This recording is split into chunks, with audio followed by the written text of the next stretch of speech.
Well, here I am. A few people have asked who I am, and they've asked a few things about me. Where I come from, some of my experiences, various things. I've actually been through a lot of things in my life, and I feel like I have something to share as well. I watched the various YouTubers on the platform where the Black manosphere mostly exists. And they have a lot of insightful things.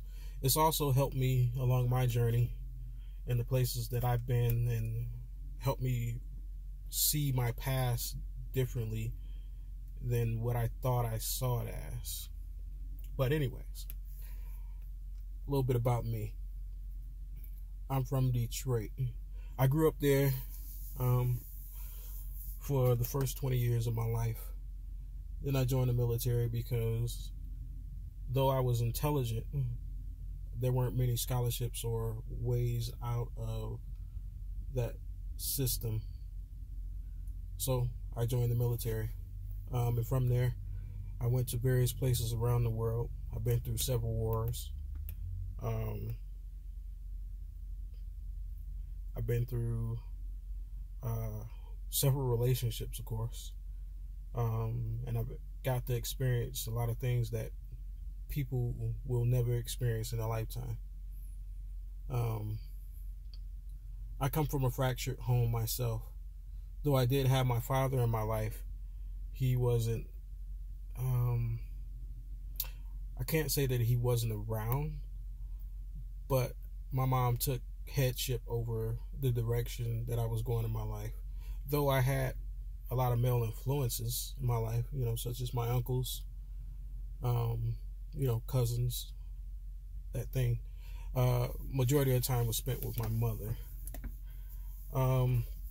And of course, she herself was raised in a gynocentric kind of way. And she passed that on to me. But not in the way that you would think so. It was more of a passive type of way rather than a upfront kind of way. My mom, she worked a lot. But, due to what she, chose to do with her life romantically, it impressioned upon me certain aspects of how I viewed relationships at an early age.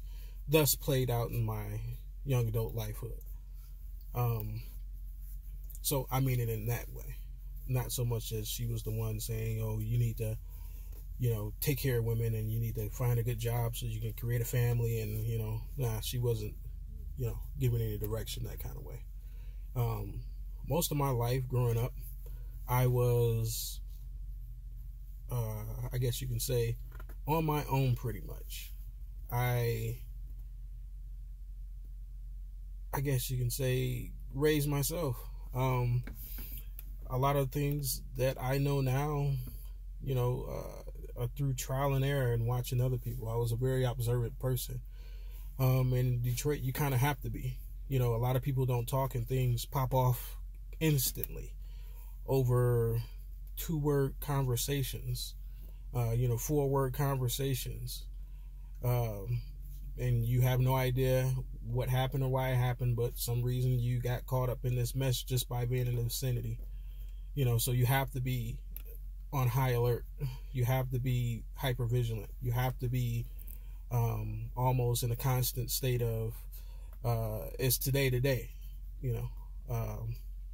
so through that I learned how to apply that to the rest of my life. So I began to watch other people in other ways, not only as a threat, but I see this person doing this and it doesn't end up well, so therefore I shouldn't do that. That's kind of how I applied it to my life, and I learned a lot of things through that. I learned a lot of bad things. I learned a lot of misconceptions. I learned a lot of things that are only native to Detroit themselves, and I could not apply elsewhere. So throughout my lifetime, I had to learn how to manipulate my own perspective to fit what I was viewing, so that it applied correctly, and gave me the optimum experience. But of course, that was not perfect. I made some mistakes, of course, and a few of those mistakes was getting married, and I wouldn't say having children, but having children in that arrangement. I can't say that it's bad for everybody, but for me, it was not a good thing.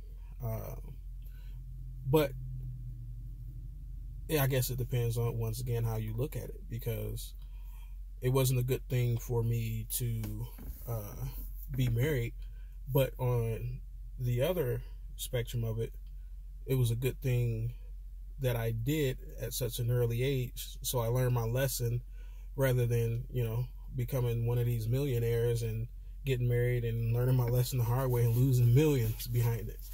I make pretty decent money now, so I'm kind of out of the scope of having anything like that happen to me, and now I know my lesson, and I don't have to go through that and lose half my life behind it.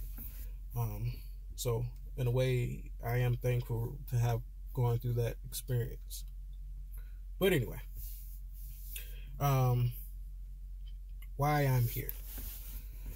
I guess you can say that this will be my introduction to start my input on what I see and what I experience in my avenue of approach. Though us in the manosphere have come to the same conclusions a lot of the time, I believe that there are always pieces to the puzzle that can help explain how we got there.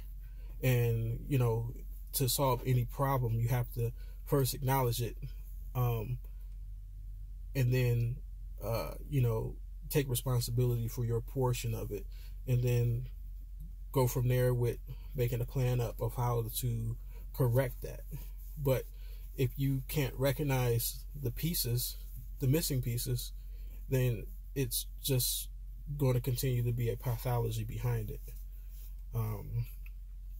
So I believe that more people that contribute, even though we may not agree, even though we might have diametrically opposing opinions, this may resonate with someone and help them in their position in life, whereas the other person who feel like they are right may not have any impact on the person who is listening. So I believe that the more people who come forward with their story and their vision and their lens, the more we can come to a refined conclusion of what this is, and thus create a plan on how to stomp it out. So I guess this will be my introductory video. Oh, and another thing, people ask me about my name, and I try to explain it the best way I can.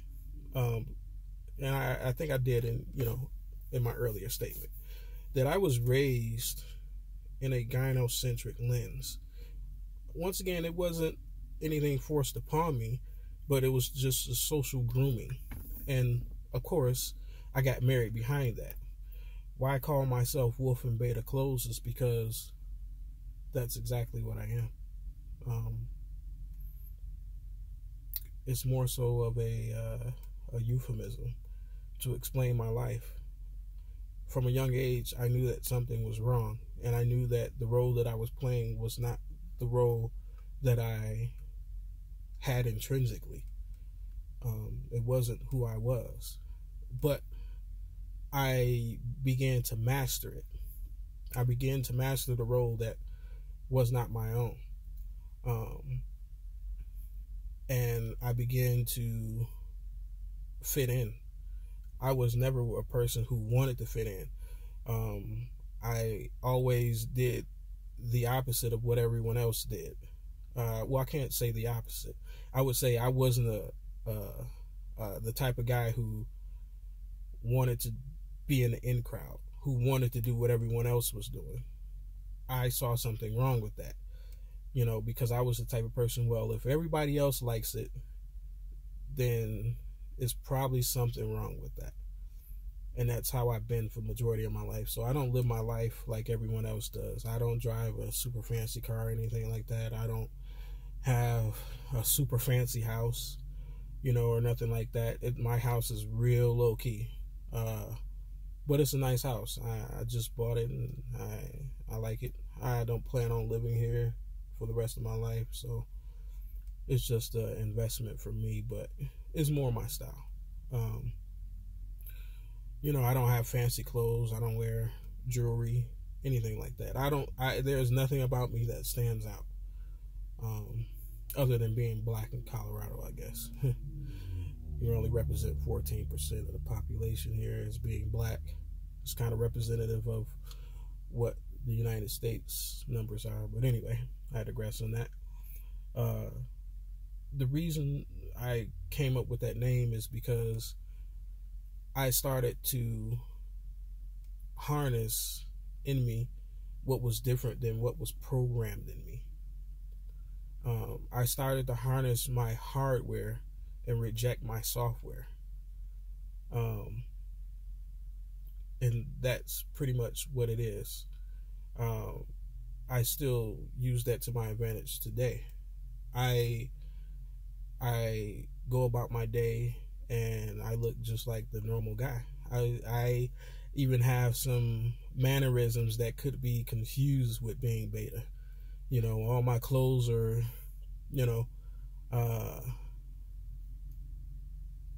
very plain. But I can't say they're not semi-stylish, but they aren't anything that would stand out. Nothing about me, once again, stands out. This is just, I guess, a defense mechanism from being in Detroit.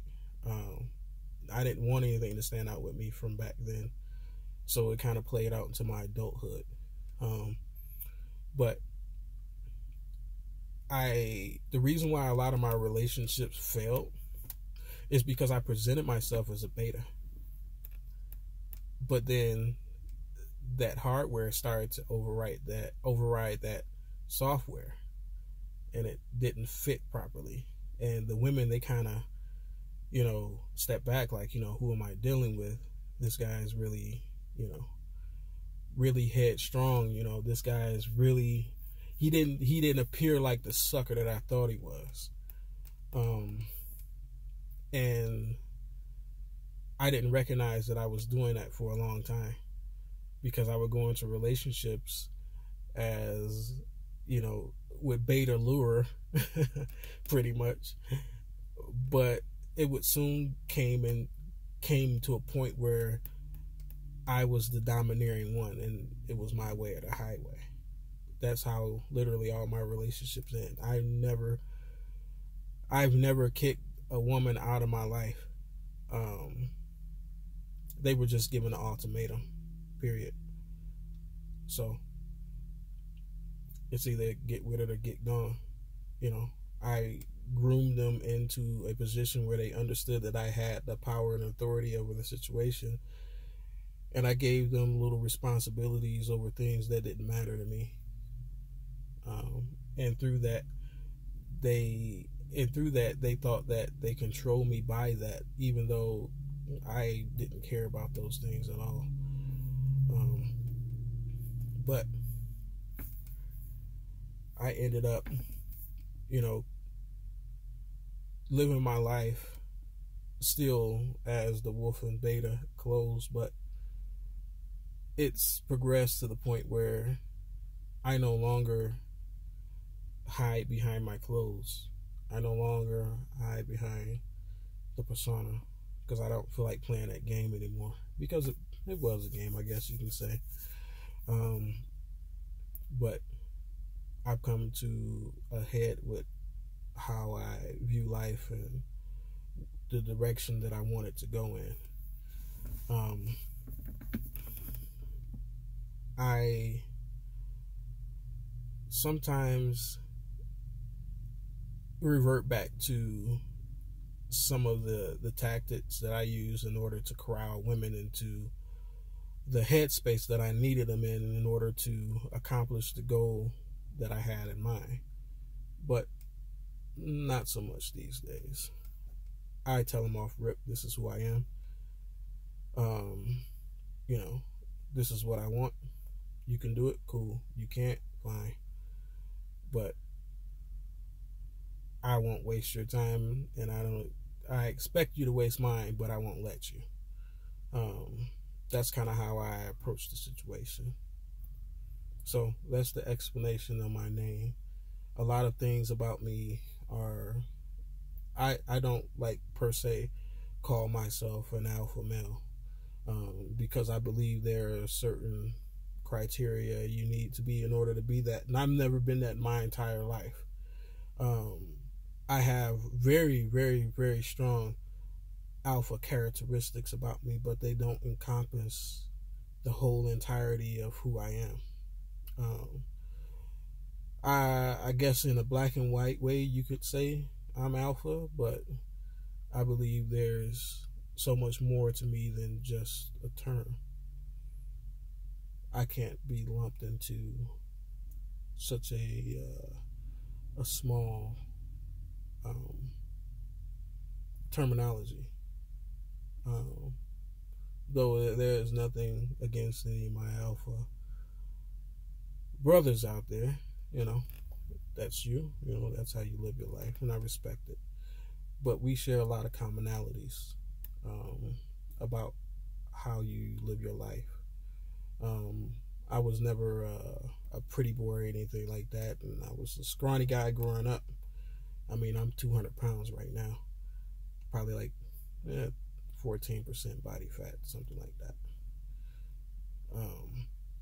So I'm pretty in shape, even though I don't even go to the gym regularly anymore. But anyway,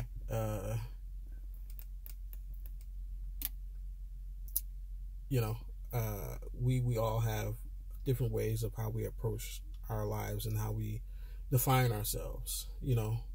I always say to people that definitions are nothing but generalizations for the most part. Let's give it for a car and for an example. When I say car, people think of something with four wheels, but they never think of the caboose, the parts of a train. I know that those are two different things by definition, but there are a lot of things that we can create that will resemble a car, but may not be the definition that we generally accept in our minds when we hear that word and picture something in our heads. For instance, I can make a car out of ice. It's a car, but it's an ice sculpture before anything else. Those kind of things. It's just the definitions don't encompass the totality of the things that it misses in the context, if you understand what I mean. But anyway, I'm going to try to create videos. I mean, I don't have much time because I still live, I guess you can say, a beta lifestyle. I don't own anything as far as businesses yet, but I plan to. It's all in the works. Everything is a day-by-day process for me. But with the time that I do have, I'm going to create videos. They won't be anything fancy. It'll just be me talking. Maybe I'll incorporate some music or something like that. But it won't be anything showmanship wise or nothing like that. This is just my contribution of my thoughts and my views on what I believe in and what I've experienced. Oh, and a few more things about my background. I have, I'm a major in biology, but my job trade is in the electrical field. A lot of people are like, that's kind of weird, but that's me. I don't like doing everything the way everybody else sees it. Also in the military, I was military intelligence. I did a lot of things with them. What else about me? I don't know. I really won't talk about my personal life too much. Personal experiences, yes, but current situations and statuses, stuff like that. I may talk about things in the future, but for the most part, no. What else was I going to say? I guess I was going to talk about my topics. I've said in plenty of people's chats. The definitions I've come up with on my own for the things I've seen. And I've said things to people before, and it could be a stretch far as how to define it, but we don't have anything to specifically categorize these things. I mean, we explain these things, but we don't have names to them. And I want to put a lot of names to things that we see already. Things like, we know what monkey branching is, and we know what gynocentric is. We know those definitions, but some of the definitions I have, such as inverse hypergamy, these are things that people have never heard of. There were a few more. Another topic that I wanted to bring up is most shaming language are logical fallacies. A lot of people don't know that. That's the reason why you as a man, if you're listening to this as a man, you as a man, when a woman says something like, like for instance, they'll say, well, let's say a common one, your mama's black, that's a logical fallacy. That's a logical fallacy argument, or the ad hominem attacks. Basically anything that makes you as a man go, I don't understand why that even matters. It probably is a logical fallacy. There are several logical fallacies, and I employ, men to look into that, and you'll see exactly what I mean, and you'll see that these things play out in your life when you have these situations with women where they say things and it just boggles your brain. It's probably a logical fallacy. That's why, because we are men, and we are very logical. So when things are said in an illogical way, it kind of disrupts our process, because we're very linear, whereas women are very multi-directional. I like to look at that as men are miles and miles and miles long, linear, whereas women are only a few feet multi-directional. But anyway, I guess that'll be the video for now. You guys got any questions, just hit me up. I don't mind. My email is just the same as my straight name, so. But I'm figuring my channel is probably going to be really small for now, but whatever. I'm not looking to have any stardom. I'm just looking for people to listen and give feedback. So that's my video. Take it easy.